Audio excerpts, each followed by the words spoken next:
At-taibu minadz-dzambi kama la dzambalah. Orang yang sudah tobat, dulu sabu-sabu, narkoba, pezina, perampok, garong, semua sudah dia buat. Tobat dia, tobat nasuha, maka dia sudah suci sesuci-sucinya. Innallaha la yaghfiru ayyushraka bihi wa yaghfiru ma duna dzalika liman yasha. Allah tak menerima ampun dosa syirik, adapun dosa selain itu diampunkan Allah Subhanahu wa taala. Illa man taba, orang yang bertaubat, wa amana, beriman, wa amila amalan salihah, beramal soleh.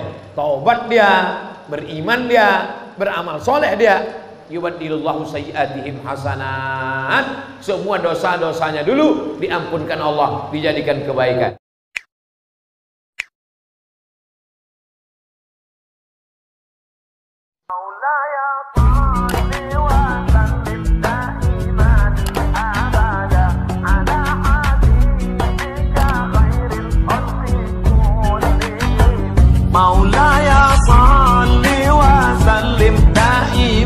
Alhamdulillah sekarang sudah tobat.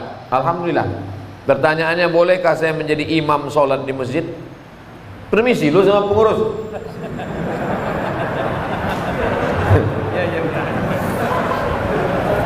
Urutan, saya sebutkan dulu urutan imam. Urutan imam yang pertama ulil amri.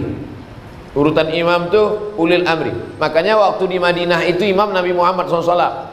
Sakit Nabi Muhammad, baru disuruh Nabi Abu Bakar jadi imam. Abu Bakar jadi imam sampai meninggal, baru digantikan Sayyidina Umar. Umar meninggal, digantikan Sayyidina Utsman. Utsman meninggal, digantikan Sayyidina Ali. Pemimpin negeri sekaligus pemimpin sholat. Lalu kemudian imam yang kedua, imam ratib. Imam ratib, imam yang ditunjuk oleh negara. Kalau di Maroko imam itu PNS, ditulis pengumuman penerimaan imam. Kenapa begitu? Maka dia ada fit and proper test, dilatih, ditanya, dites hafalan Qurannya berapa, suaranya macam mana. Kadang kita kalau sholat di pinggir jalan mau pergi jauh, mampir kita di masjid, macam-macam bunyi imam. Wal maghdubi alaihim waladdallin, amin, bismillahirrahmanirrahim, ijazah nasrul. Tak ada huruf zal. Pak, ya, kenapa dia maju jadi imam? Syukur dia maju, Pak. Kalau tak ada dia, tak ada sholat di sini. Tak ada fit and proper test imam. Oleh sebab itu imam yang pertama ulil amri, yang kedua imam ratib, imam yang ditunjuk. Tidak boleh orang maju ke depan. Siapapun yang datang ke masjid Jami'atut Taqwa ini, datang ustadz dari Jakarta, sorbannya 4 lapis macam ban Vespa, tak boleh dia maju ke depan kalau tidak diizinkan oleh imam ratib. Makanya tadi sebelum sampai kemari saya pesankan Ustaz Iqbal nanti yang maju ke depan imam ratib aja, imam tetap. Baik. Oleh sebab itu imam ratib kita. Nah, tadi pertanyaannya, orang yang sudah taubat, bolehkah dia jadi imam? At-taibu minadz-dzambi kama la dzambalah. Orang yang sudah taubat, dulu sabu-sabu, narkoba, pezina, perampok, garong, semua sudah dia buat. Taubat dia, taubat nasuha, maka dia sudah suci sesuci-sucinya. Innallaha la yaghfiru ayyushraka bihi wa yaghfiru ma duna dzalika liman yasha. Allah tak menerima ampun dosa syirik, adapun dosa selain itu diampunkan Allah Subhanahu wa taala. Illa man taba, orang yang bertaubat, wa amana, beriman, wa amila amalan salihah, beramal soleh. Taubat dia, beriman dia, beramal soleh dia. Yubaddilullahu sayyi'atihim hasanat. Semua dosa-dosanya dulu diampunkan Allah, dijadikan kebaikan. Makanya kita yang jadi makmum, kalau ada imam tobat, tobat bertato dia, bu anting dia, maju dia jadi imam, tak usah kita permasalahkan. Jangan nanti assalamualaikum warahmatullahi wabarakatuh, ini nampaknya tak sah, ini imam ini bertato, antingnya masih belobak telinganya. Ini nampaknya imam ini mantan funky ini, anak funk ini. Jangan, tak usah permasalahkan lagi, karena dia sudah tobat nasuha. Ada di Jepang itu yakuza itu semua badan ini bertatu, yang tak bertatu cuma lubang hidungnya aja, sampai ke muka ini bertatu semuanya. Tobat dia, tobat imam di Jepang itu, tetap jadi imam, tak ada dipermasalahkan. Tato tidak menghalangi wudhu masuk ke dalam. Ini tak jadi masalah, kecuali imam itu berkutek, berarti bencong. Kutek menghalangi wudhu, tak bisa masuk. Adapun tato tak menghalang, tak usah dipermasalahkan. Begitu Pak. Kita lanjutkan. Pak Ustadz, saya mau tanya, apa hukumnya seorang istri yang ditinggal pergi suaminya selama 4 tahun? Berarti suaminya Bang Toib. Selama itu tak ada nafkah lahir batin dan suaminya. Apakah sudah jatuh talak kepada istrinya Pak Ustadz? Ditinggalkan suaminya 1000 tahun, tidak jatuh talak. Mana bisa 1000 tahun? Umur cuma 64. Itu pun kalau tak kena corona. Talak baru jatuh kalau diucapkan laki-laki atau diserahkannya ke hakim. Hakim yang menjatuhkan. Makanya ada namanya sirat ta'liq. Di Medan kalau habis akad ada sirat ta'liq. Ada? Banyak pula yang tak ingat. Banyak laki-laki tak ingat. Karena habis akad tu dia disuruh Pak Kua baca sirat ta'liq, pikirannya tak kemana-mana. Asik selfie-selfie aja. Masih ingat lagi bunyi sirat ta'liq. Kalau saya tinggalkan selama 6 bulan berturut-turut, tidak memberikan nafkah zahir dan batin, mengadu dia ke pengadilan agama, maka hakim menjatuhkan talak 1. Oleh sebab itu kalau dia tak mengadu, sampai mati tak jatuh. Perempuan mesti mengadu dia ke pengadilan agama. Begitu prosesnya. Ini pertanyaannya, ditinggalnya 4 tahun, selama itu tak ada nafkah zahir batin, apakah jatuh talak? Tak jatuh kalau tidak tak mengadu. Maka perempuan mesti punya keberanian untuk mengadukan si Fir'aun yang tak balik-balik 4 tahun.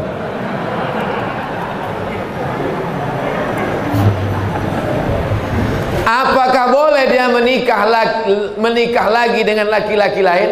Lakinya tak balik 4 tahun, lalu diam-diam nikah dia sama laki-laki lain, berarti dia sudah poliandri. Banyak bini, poligami. Banyak laki, poliandri. Banyak tempat berobat, poliklinik. Banyak suara, poliponik. Dulu handphone poliponik. Masih ingat lagi? Besar-besar handphone, bisa melempar anjing. Nah, oleh sebab itu makanya kalau dia mau selesai, dia pergi ke pengadilan agama. Pengadilan agama menjatuhkan, habis iddah 3 bulan, barulah dia bisa nikah lagi dengan suami yang baru. Jangan diam, tiba-tiba nikah dia lagi, bermasalah. Begitu nikah dia hari ini, balik yang 4 tahun itu.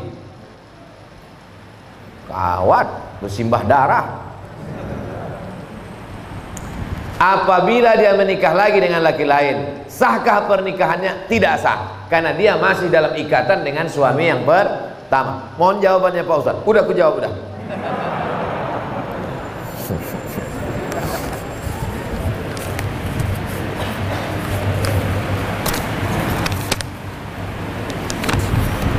Nama Salmiati, alamat Besilam.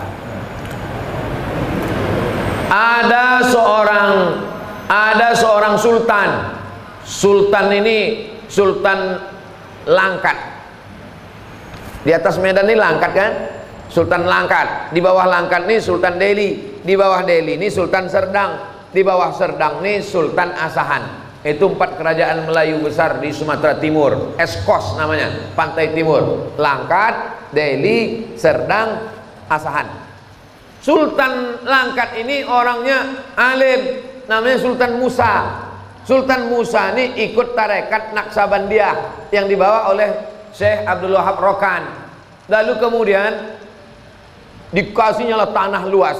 Tuan Syekh, ini tanah luas, supaya Tuan Syekh tak pergi kemana-mana. Dipejamkan Tuan Syekh Abdul Wahab Rokan matanya, nampaknya pintu masuk Masjidil Haram. Dikasihnya lah nama pintu masuk itu ke kampung itu. Pintu masuk Masjidil Haram itu namanya Babus Salam. Maka aku kasih nama lah kampung ini Babus Salam. Nah, datang orang Melayu payah dia nyebut Babus Salam. Kau nak kemana? Besilang.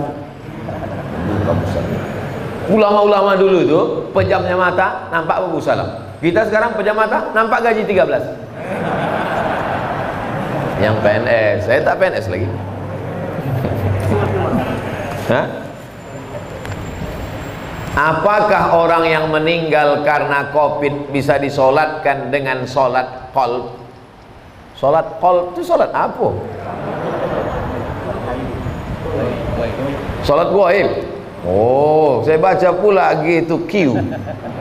Salat ghaib. Jadi kalau ada orang meninggal kena Covid, setelah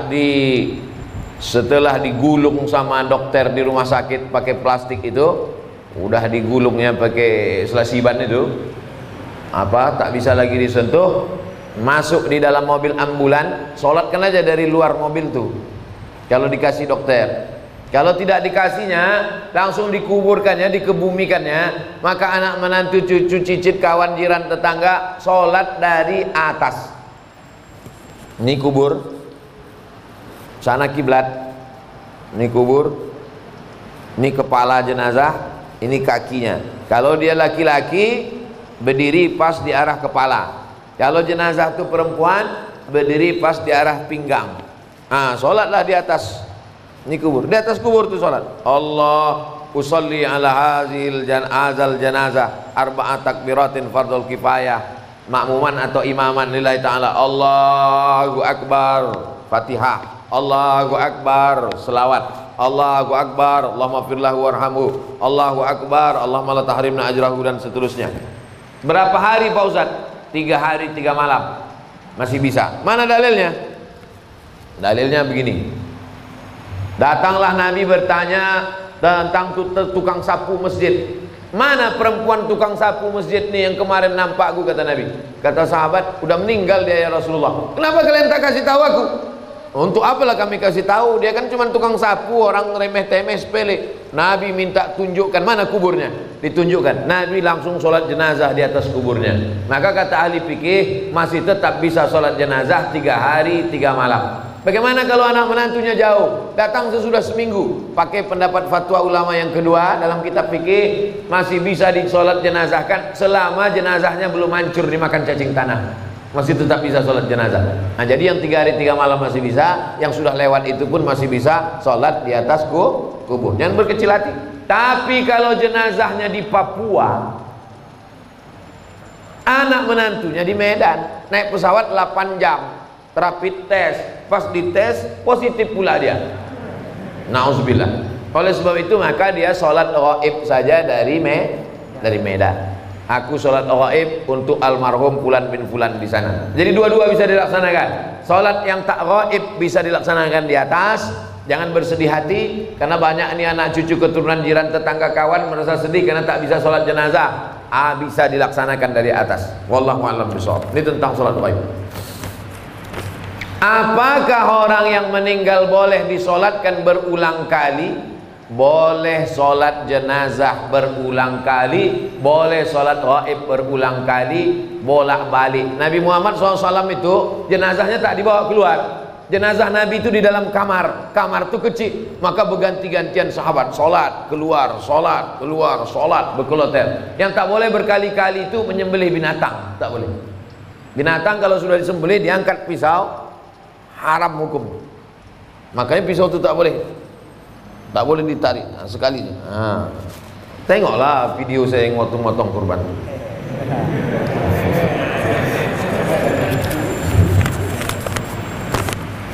Ustadz, bagaimana kriteria takaran ikhlas dalam menjalankan tugas sebagai ibu dan istri dalam agama Islam? Ibu sebagai ibu, besarkan saja anak-anak ibu itu supaya ibu dapat amal jariah. Mak saya mengandung saya, menyusukan saya, melahirkan saya, meninggal dia. Sekarang saya ceramah hari ini nanti 3 kali, pagi, siang, sore. Macam makan obat ceramah ini. Mengalir pahalanya, lapang kuburnya. Walaupun dia tak pernah mengajar saya sampai S1, S2, S3, tapi dia menyuruh, sekolah kau nak. Dulu kalau pagi duduk depan rumah, lewat anak santri pesantren, apa kata dia? Kau mesti masuk pesantren. Begitu saya ada adiknya yang doktorandus, tamat dari IAIN, kau nanti mesti doktorandus. Begitu dia tahu ada orang sekolah di Makkah, kau nanti mesti sekolah ke Arab. Nah, jadi ibu kasih motivasi, serahkan pada Allah Ta'ala, mengalir pahalanya. Itu sebagai ibu. Ibu besarkan saja anak-anak itu lillahi ta'ala, maka dia pun akan menjadi anak soleh solehah, mengalir pahalanya. Ummuka, siapa lagi ya Allah? Ya Rasulullah, ummuka. Siapa lagi ya Rasulullah? Ummuka. Itu hebatnya ibu-ibu. Maka ibu, saya yakin dan percaya, ibu-ibu mengandung itu adalah ikhlas. Belum ada lagi saya baca berita ibu-ibu menuntut ke suaminya minta bayaran per hari mengandung sekian, belum ada. Itu menunjukkan dia ikhlas karena Allah SWT melahirkan meregang nyawa, menyusukan 2 tahun lamanya, mendidik anak. Man ala thalatha banatin, siapa yang membesarkan anak 3 orang anak perempuan, fa'addabahunna, dididiknya dengan baik, wa zawwajahunna, dinikahkannya dengan orang baik-baik, wa ahsana ilaihinna, dia buat baik sampai mati, falahul jannah, surgalah baginya. Insyaallah ibu-ibu yang hadir nih semuanya ibu-ibu yang ikhlas membesarkan anak-anak, insyaallah. Amin ya rabbal alamin. Standar ikhlas itu apa Pak Ustaz? Ikhlas itu tak ada yang tahu kecuali hanya ibu dengan Allah saja. Bapak pun tak tahu, malaikat pun tak tahu, apalagi saya tak tahu. Yang tahu itu hanya ibu dan Allah Subhanahu wa taala. Sama macam ceramah ini. Siapa yang tahu Ustaz Abdul Somad ini ikhlas atau tak ikhlas? Tak ada yang tahu. Saya hanya berusaha ikhlas. Makanya di antara doa, Allahumma ja'alna minal mukhlasin. Jadikan kami orang yang diikhlaskan, bukan orang ikhlas. Kalau orang ikhlas itu mukhlisin. Kita ini selalu ingin jadi mukhlasin. Mukhlis orang ikhlas, mukhlas orang yang diikhlaskan, dijadikan ikhlas. Kita tak mau mengaku-ngaku aku orang ikhlas. Aku adalah orang yang dijadikan ikhlas. Mudah-mudahan kita ini termasuk orang yang dijadikan ikhlas. Amin. Sehubungan dengan COVID-19 yang mewajibkan kita memakai masker saat aktivitas di luar rumah. Apa hukumnya jika kita sholat pakai masker?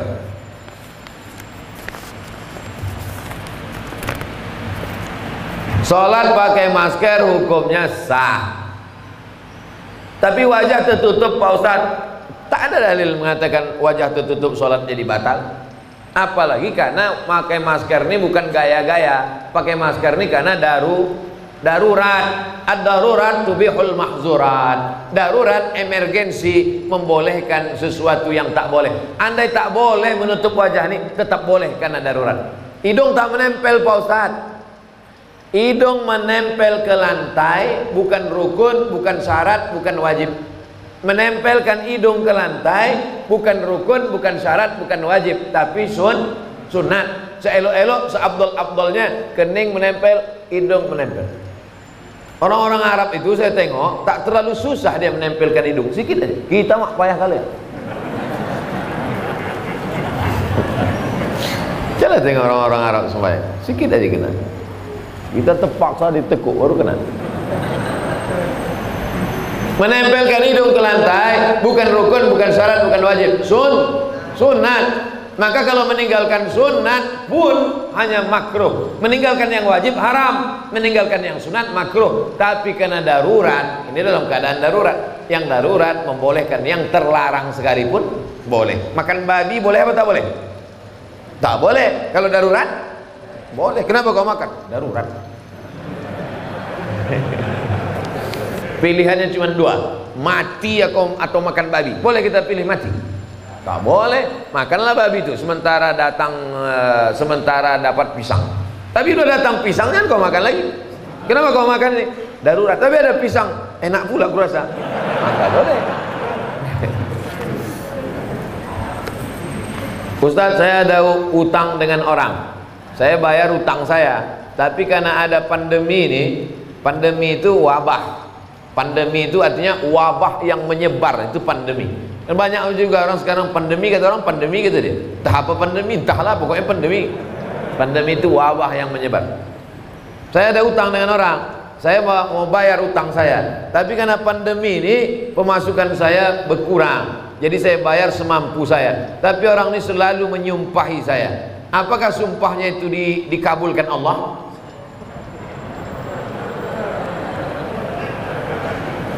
Utangnya ada 3 Pak Ibu, utangnya ada 3. Yang pertama, ya ayyuhal Al-Baqarah 282. Ya ayyuhalladzina amanu, wahai orang beriman, idza tadayantum bidainin, kalau kau menjalin transaksi utang piutang, ila ajalin musamma, sampai batas tertentu, faktubuh, tulis. Ini jenis utang yang pertama, on time, tepat waktu. Kapan kau bayar? 1 Januari. Tahun berapa? 1 Januari. Tahun berapa? 2020 apa 2021? Tulis. Wastashhidu syahidaini min rijalikum. Ada 2 orang laki-laki jadi saksi. Illam yakuna rajulaini, kalau tak ada 2 orang laki-laki, farajulun, 1 orang laki-laki, wa imra'atani, 2 orang perempuan. Begitu tegasnya. Ayat paling panjang dalam Al-Qur'an, Al-Baqarah 282 tentang utang. Ini jenis yang pertama, on time. Yang kedua, fa in kana zu usratin fa naziratun ila maisarah. Inilah yang masuk kategori tadi. Kalau dia kesulitan karena pandemi, bisnisnya tak lancar, bangkrut, fanaziratun ila maisarah, tunggulah sampai maisarah. Maisarah itu artinya mudah. Siapa nama anak kau? Maisarah. Kenapa? Mudah kali lahirnya. Bersin aku lahir deh. Fanaziratun ila maisarah, tunggulah sampai dia mudah. Gimana? Kapan kau bayar? Aku belum bisa bayar Pak, macam Al-Baqarah 282. Aku ini level 2 macam ceramah Ustaz Somad di Jamiatul Taqwa kemarin. Jadi kapan kau bayar? Insya Allah aku cicil semampuku. Ini level 2. Yang paling mantap tuh level 3. Wa anta saddaqu khairul lakum. Kalau kau sedekahkan itu lebih baik. Kapan kau bayar? Aku tak sanggup bayar. Kalau gitu kau ambil aja lah, udah aku sedekahkan. Mantap. Daripada banyak pula minyak bensinnya lagi daripada menagih. Daripada kuman darah tinggi ku ikhlaskan ya. Ku ambil. Itu bukan ikhlas, mengamuk. Jadi kalau bapak kaya, duit banyak, dia susah, pandemi, ngontrak, anaknya bersusun paku do re mi fa si do sol fa mi re do, maka pakailah level ketiga. Tak sampai hati aku menagihnya, udahlah kau ambil aja lah, aku sedekahkan lillahi ta'ala. Engkau doakan aku murah rezeki, panjang umur, tapi sesudah ini jangan kau ngutang sama aku lagi ya. Nah, jenis yang ketiga. Tapi kalau bapak termasuk orang yang juga kurang mampu, pilihlah level yang kedua. Memberi bantuan orang itu baik, tapi gara-gara sumpah serapah hilang pahala. Qaulun ma'rufun, ucapan yang baik, khairun, lebih baik, min shadaqatin, daripada banyak bersedekah. Yasma'uha adza, caci maki, sumpah serapah, hamun, keluar kebun binatang. Asal jumpa keluar kebun binatang, asal jumpa keluar kebun binatang. La tutilu shadaqatikum bil manni wal adza. Jangan kau iringi perbuatan baikmu dengan perbuatan yang tak baik. Mudah-mudahan kita bisa bertenggang rasa pada masa pandemi ini, bisa kita melapangkan hati, dan melapangkan kantong, memudahkan segala urusan orang. Ala hazihi niyah. Al-Fatihah. A'udzubillahi minasyaitonirrajim. Bismillahirrahmanirrahim. Alhamdulillahirabbil alamin arrahmanir rahim maliki yaumiddin. Iyyaka na'budu wa iyyaka nasta'in. Ihdinas siratal mustaqim, siratal ladzina an'amta 'alaihim ghairil maghdubi 'alaihim waladdallin. Amin. Allahumma inna nas'aluka salamatan fid din wa afiatan fil jasad wa ziyadatan fil ilmi wa barakatan fil rizq wa taubatan qablal maut wa rahmatan indal maut wa maghfiratan ba'dal maut. Allahumma hawwin alaina fi sakaratil maut wan najata minan nari wal 'afwa indal hisab. La tada' lana fi maqamina hadza dzamban illa ghafarta. Keluar kami dari majelis ini, dosa-dosa kami diangkat, diampuni ya Allah. Wala dainan illa qadaita. Saudara kami yang masih dililit utang, bantulah dia lepas dari hutang piutangnya ya Allah. Wala maridon illa syafaita. Saudara kami yang sakit, terbaring di rumah sakit, maka sembuhkanlah, berikan kesembuhan untuk selamanya ya Allah. Wala mayitan illa rahimta. Yang sudah meninggal dunia, lapangkan kuburnya, terangkan alam barzahnya ya Allah. Rabbana atina fid dunya hasanah wa fil akhirati hasanah wa qina adzabannar. Wa sallallahu ala sayyidina wa maulana Muhammad wa ala alihi wa sallam walhamdulillahi rabbil alamin. Taqabbalallahu minkum minna wa minkum taqabbal ya karim. Terima kasih segala perhatian, mohon maaf segala kesilapan. Jangan lupa salat sunat isyraq 2 rakaat, usolli sunnatal isyraq rakaatain lillahi ta'ala. Wassalamualaikum warahmatullahi wabarakatuh.